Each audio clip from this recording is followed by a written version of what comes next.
Тіл білімі YouTube арнасына қош келдіңіз. Қазтуған жырау Сүйінішұлы. Қазтуған жырау Сүйінішұлы 15 ғасырда өмір сүрген атақты ақын, жырау, жорық жаршысы, қазақ эпосын жасаушылардың бірі.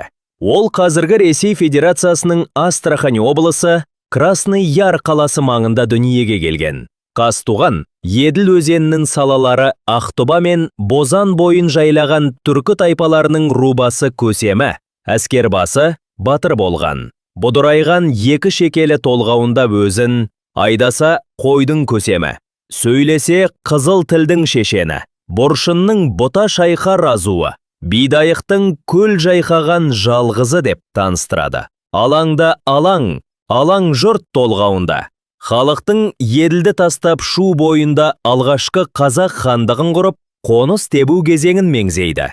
Белгілі биік көк сеңгір толғауында.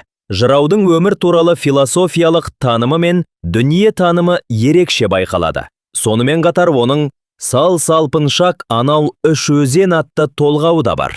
Жыраудың бұл жырлары алғаш рет Ф.М. Муштақтың «Шайыр яки қазақ ақындарының басты жырлары» атты жинағында 1912 жылы Орынбор қаласында жарық көрген.